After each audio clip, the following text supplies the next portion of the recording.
दीप्ति गोयल और आप देख रहे हैं ट्रू इंडिया न्यूज। आइए रुख करते हैं अब खबरों की ओर।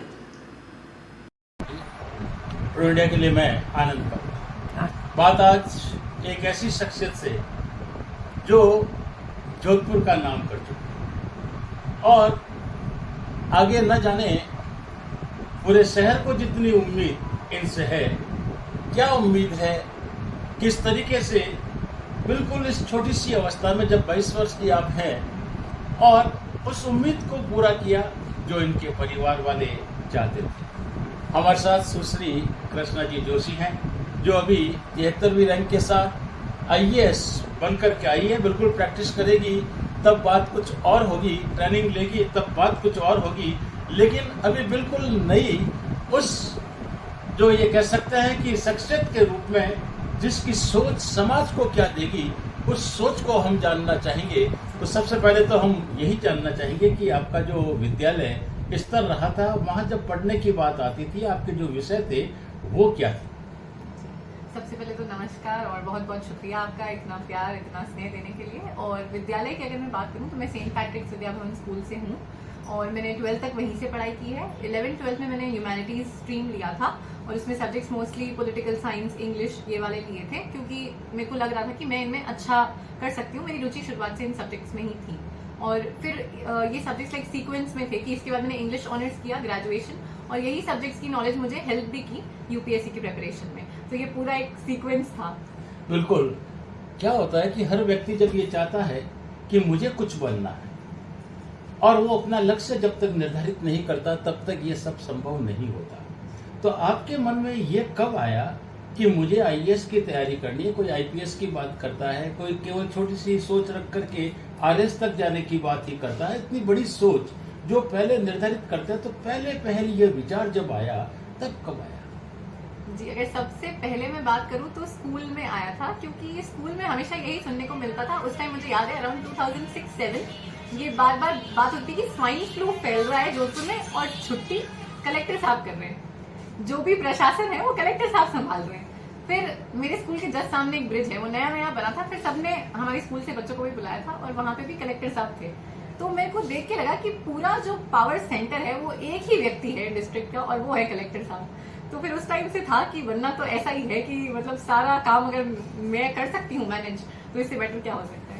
बिल्कुल, क्योंकि जहाँ आपके परिवार की बात करते हैं तो वो तो अधिवक्ता रहे हैं, बिल्कुल कानून जगत से रहे हैं और उसके बाद आपने ये जब सोचा तो ये कहते हैं कि जीवन में कभी न कभी कोई ऐसी बात होती है जो उसे लगती है कि मुझे मेरा लक्ष्य जो निर्धारित करना है वो ये करना है। हम एक ये भी जानना चाहेंगे कि जब इस तरह के कोई खेल की ओर जाता है, कोई आपके जो पढ़ने की ओर ही चला जाता है, कोई गाने की ओर चला जाता है, कोई संगीत में चला जाता है, कोई कलात्मक कार्यों की ओर चला जाता है, क्योंकि महिला शक्ति की बात करते हैं, तो जब आपने यह सोचा अपने लिए तो आप जब आगे प्रशासक के रूप में जाएगी, ट्रेनिंग लेकर के जाएगी, कभी कलेक्टर बन के जाएगी, कभी कमिश्नर बन के जाएगी, अलग अलग विभागों में जाएगी, तो उन बच्चों में ये भावना पैदा हो कि वो भी आपकी तरह, क्योंकि आपकी सोच अलग थी, उनकी सोच भी कुछ अलग है, कोई खेल की ओर जाना चाहता है, तो उनके लिए आप प्रशासक के रूप में जब जाएंगी तो क्या करना चाहेंगी? बिल्कुल, मैं यही कहना चाहती हूँ कि ये जो मैंने अचीव किया ये बस एक शुरुआत है, ये पहली सीढ़ी है, इसके आगे बहुत कुछ करना है।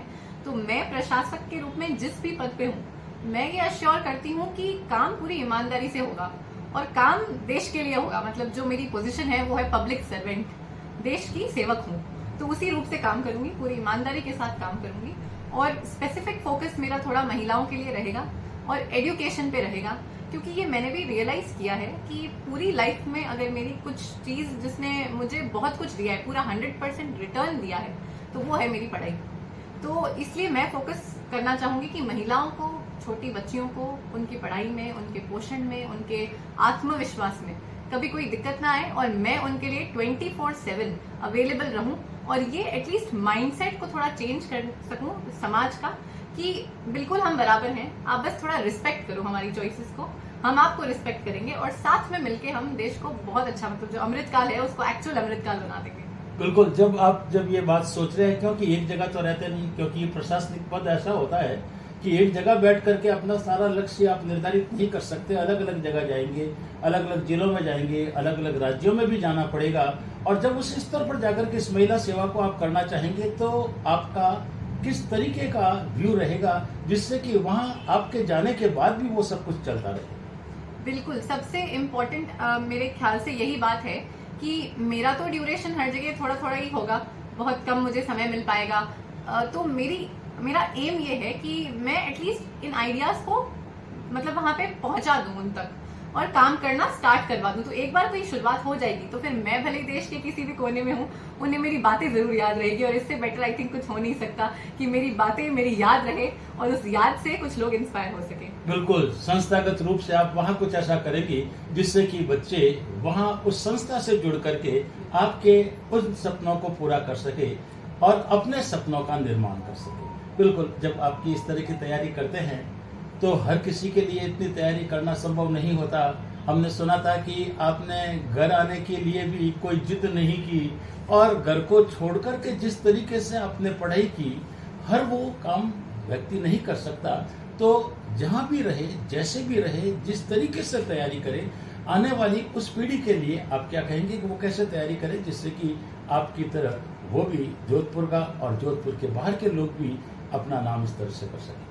बिल्कुल, मेरा आपसे निवेदन है और मेरी गुड विशेस हैं आपके साथ कि मुझसे बेटर कीजिए आप प्लीज।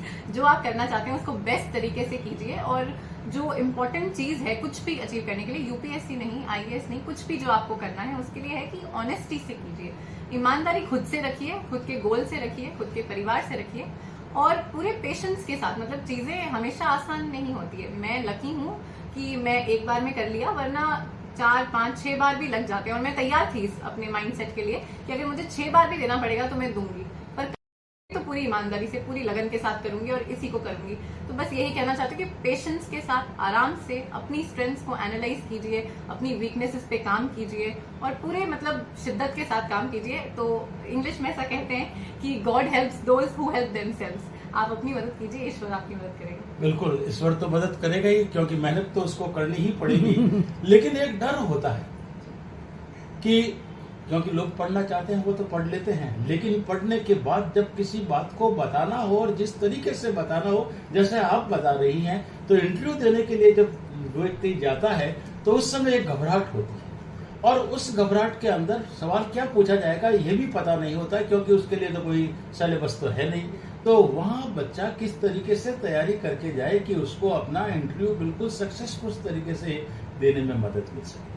बिल्कुल, इंटरव्यू मेरे ख्याल से प्रशासन की तरह ही है। प्रशासन में कई बार इतने चैलेंजेस आते हैं जो हमें पता नहीं होते हैं, वो बस आ जाते हैं और हमें बिल्कुल क्विक उस पर रिस्पॉन्स देना होता है। तो यही बात मैं कहूंगी कि मतलब इंटरव्यू की तैयारी ये है कि नॉलेज तो बहुत चाहिए, नॉलेज आपकी बिल्कुल क्लियर होनी चाहिए। वो मेंस तक काफी हद तक बन जाती है, न्यूज़पेपर आपको पढ़ना ही है, तो ये कॉन्सेप्चुअल क्लैरिटी आप अपने दिमाग में बना लीजिए। और मेन इंटरव्यू में ये है कि आपको बिल्कुल नेचुरल रहना है। मैंने तो यही किया था, जैसी मैं अभी आपसे बात कर रही हूँ, जैसे मैं घर में बात करती हूँ, बस हाँ फॉर्मली तो हमें बात करनी ही पड़ती है, लेकिन ऐसा नहीं है कि मैंने कुछ बनावटी उन्हें बताया हो या ऐसी कोई चीज बोली हो जो मैं करती नहीं हूँ। मैंने बिल्कुल नेचुरल तरीके से बताया, जैसी मैं हूँ मैंने अपने आप को वैसा ही प्रेजेंट किया था। जो मेरे ख्याल अभी आपके सामने है वही पहले थे और वही इंटरव्यू बोर्ड के सामने थे। और आई थिंक यही चीज मेरे फेवर में काम कर गई कि बिल्कुल नेचुरल तरीके से, ऑनेस्टी के साथ मैंने उन्हें बताया और उन्होंने बिल्कुल मेरी जो व्यूज थे उन्हें एक्नॉलेज किया। हाँ, तो बिल्कुल बहुत सी बातें हम करते, आप अपना जो आदर्श मम्मी पापा दादी जी सबको मानते हैं, तो क्या आज की पीढ़ी अपने माता पिता गुरुजनों के प्रति जिस तरीके से सोचती है, आप क्या कहेंगे उनके लिए? मैं उन्हें यही कहना चाहूंगी कि बहुत रिस्पेक्ट से आप अपनी फैमिली को, अपने टीचर्स को मतलब आप रखिए, बिकॉज इनसे ज्यादा इम्पोर्टेंट आप कुछ नहीं है। मतलब हार जीत होती है, एग्जाम भी होंगे लाइफ में, पूरा लाइफ एग्जाम ही होता है इनफैक्ट, लेकिन ये इन लोगों का अगर सपोर्ट हो सकता है साथ में तो उससे बेटर कोई चीज नहीं हो सकती है। अकेडमिकली भी मेरे पास कोई गाइडेंस नहीं था, कोई सपोर्ट नहीं था इस एग्जाम में, मेरे मतलब जैसे कोई आसपास का था नहीं जो बता सके, लेकिन हाँ मॉरल सपोर्ट पूरा था परिवार से। और टीचर्स को भी मैं बहुत मतलब मैंने अपनी कोचिंग की एक भी शायद क्लास मिस नहीं की होगी, अगर 1-2 कर भी दी होगी तो उसको ऑनलाइन वीडियो लेके देखा था, लेकिन पूरी शिद्दत के साथ क्लासेस की थी। और अभी भी याद है रिजल्ट आने के विदिन 1 घंटे में अपने सर को मैसेज कर दिया था कि सर बहुत बहुत थैंक यू आपका। तो ये मेरा बात है कि आप टीचर्स को, अपने फ्रेंड्स को, अपने परिवार वालों को पूरा रिस्पेक्ट दीजिए, उनसे रिस्पेक्ट आप वापस लीजिए और उसी से आप आगे बढ़ेंगे। आदर्श किसे मानते हैं? आदर्श वैसे तो पापा ही हैं, बिकॉज वो जितने डिसिप्लिन के साथ अपना काम करते हैं, हमेशा उनके 3 वर्ड्स होते हैं, सिस्टम, टाइम, डिसिप्लिन। तो मैंने भी यही फॉलो किया है, हमेशा हर चीज को सिस्टमैटिक किया है, टाइम को पूरी पंक्चुअलिटी से लिया है और डिसिप्लिन पूरा फॉलो किया है। जिस यूपीएससी के लिए नहीं, आज भी फॉलो करती हूँ, आगे भी करूंगी और स्कूल से करती आ रही हूँ। तो ये 3 चीजें, तो फिर आदर्श यही बन गए। बिल्कुल, जोधपुर के आप हैं, जोधपुरी भाषा में भी बड़ी अच्छी बात करते हैं, हमने सुना है। और उसके बाद जोधपुर की इन बालिकाओं के लिए, भले ही आप उनके साथ नहीं रह पाए, न बता पाए, आने का यहाँ अवसर ना मिले, तो आज की इस पीढ़ी को क्या संदेश देगी जोधपुर वालों के लिए खासतौर से?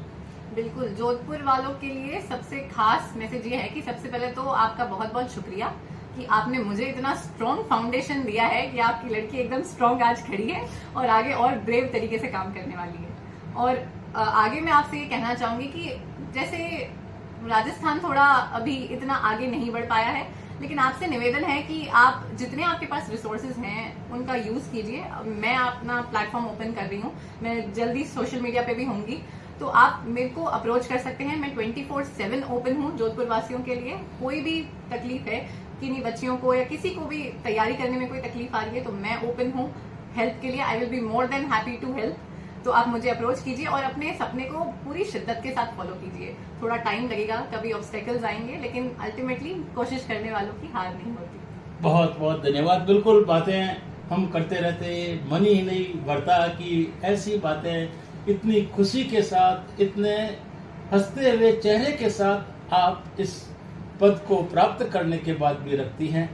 बिल्कुल, आपके आदर्श के रूप में आपके पिताजी, जहां एडवोकेट अनिल जी जोशी साहब हमारे साथ हैं, समाज को बहुत समय से बहुत कुछ देते हुए आए हैं, लेकिन हम केवल आपसे एक ही बात पूछेंगे कि जब आपकी बच्ची इस पद पर पहुंची है तो सबको अच्छा तो लगता है, लेकिन हम ये जानना चाहेंगे कि हम घर के अंदर जब घुस रहे थे तो हीरा और मोती दो, क्योंकि जहाँ 2 रत्नों की बात होती है, वो रत्न यहाँ देखने को मिले, उसके बारे में जानने के साथ अपनी बच्ची को क्या आशीर्वाद देंगे, क्या समाज को संदेश देंगे?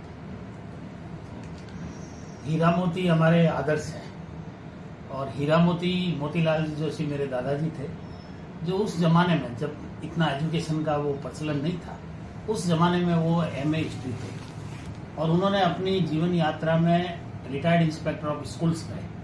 तो वो डिसिप्लिन और जो पढ़ाई का जो उनका था, उन्होंने बहुत अच्छे ढंग से किया। और वो टीचर्स रहते हुए अंग्रेजों के साथ भी रहे, वो रॉक साहब के साथ भी रहे, परंतु उन्होंने कभी भी बच्चों को ट्यूशन नहीं किया और फ्री में उन्होंने को शिक्षा दी। उनका यही मकसद रहता था कि पढ़ाई करो। उनके एक और ब्रदर थे जो हीराचंद जी जोशी थे, वो इंग्लिश के टीचर थे और हीराचंद जी जोशी भी हमारे दादाजी थे। और उनका ये उस जमाने में ये उनका मोटिव था कि बच्चियां पढ़ाई करनी चाहिए, लड़कियां पढ़ाई करनी चाहिए। हालांकि उस समय समाज में और बाहर के लोगों में ये बड़ा ऑड लगता था, क्योंकि वो इतने परमहंस व्यक्ति थे कि उनको कोई लड़की या कोई औरत दिख जाती, समाज में भी दिख जाती, तो उसको पहले पूछते, भाया तू कितनी में पढ़ी है, नहीं पढ़े तू पढ़, अगर थारे फीस की कमी है तो मैं भर दूं। ऐसी बातें वो करते थे। तो उस जमाने में लोग उनको कहते थे कि ये क्या कर रहे हैं, परंतु वो हमेशा कभी इस बात के लिए एडिक्ट नहीं हुए और उन्होंने उसको लगातार करते रहे। ट्यूशन के लिए उनका भी यही था कि मैं ट्यूशन नहीं करूंगा, परंतु इंग्लिश का टीचर हूँ, अगर 20 बच्चे भी मेरे पास आएंगे मैं ईमानदारी से उनको पढ़ाऊंगा। तो बच्चियों पे उनका बहुत फोकस था। तो उनको ऐसे जो परमहंस हमारे दादाजी थे दोनों, उनको मैं अपना आदर्श मानता हूँ। और ये जो मकान के ऊपर हीरा मोती लिखा हुआ है, हमारा कोई भी शुभ काम हम हीरा मोती से शुरू करते हैं और हमेशा हमें उस नाम से सफलता मिली है। उसके अलावा मेरे दादाजी ने मेरे फादर को, जो जालौर के अंदर क्रिमिनल के लीडिंग एडवोकेट थे, मदन मोहन जी जोशी, उस जमाने में लखनऊ जाना बहुत बड़ी बात होती थी लॉ करने। मेरे दादाजी ने उनको लॉ लखनऊ से कराई और वो MCOM LLB DPA थे उस जमाने में, जालौर के लीडिंग एडवोकेट थे। तो ये परंपरा वहां से चालू आ रही है। तो एक बात है कि पढ़ाई के लिए मैं तो ये मानता हूँ कि इसमें अपने दादा और परदादा का असर है। और बहुत अच्छे ढंग से इसने उनको फॉलो किया और ये उनको याद भी करती है। बाकी तो सांवरिया सेठ की मेहरबानी है ही जो ये इस मुकाम पे पहुंची है। और आज मुझे बहुत अच्छा लग रहा है क्योंकि आप लोगों का इतना स्नेह है, पूरे जोधपुर वासियों का है, पूरे राजस्थान वासियों का है, तो मुझे बहुत अच्छा लग रहा है। मुझे ये उम्मीद है कि जिस ईमानदारी से इसने पढ़ाई की है उस ईमानदारी से ये अपना पद भी संभालेगी और ईमानदारी से अपना पद संभालेगी तो मुझे लगता है कि कहीं भी इसको दिक्कत नहीं आएगी। बहुत बहुत धन्यवाद कि जहां वकीलों के परिवार से और उस जमाने से जब शिक्षा के लिए नारी को बिल्कुल इस तरह से आगे लाने की बात नहीं होती थी और हीरा मोती का जो हमने राज था वो जान लिया कि उन्हीं के बदौलत हर वो कार्य ऐसे हीरे मोती एक जगह देखने को मिल सके, ऐसी बात यहाँ आज सुनने को मिली। बिल्कुल हम ईश्वर से यही दुआ करते हैं कि हर घर में एक ऐसा हीरा मोती हो। हर वो बात जो उन्होंने उस समय सोची थी एक नारी शक्ति के लिए, बिल्कुल आज की ये नारी शक्ति भी वही सोच लेकर के चल रही है, क्योंकि आने वाले समय में जिस पद पर भी जहां पर भी ये जाएगी बिल्कुल ऐसी ही नारी को आगे बढ़ाने की बात करेगी। क्योंकि पुरुष तो वैसे भी अपने आप को सशक्त मानता है, भले ही है या ना है, परंतु उस नारी के बदौलत ही ये सब कुछ कर पाता है। और ऐसी नारियां जब IAS ऑफिसर बन के जाती है तो आने वाला वो कल जिसके लिए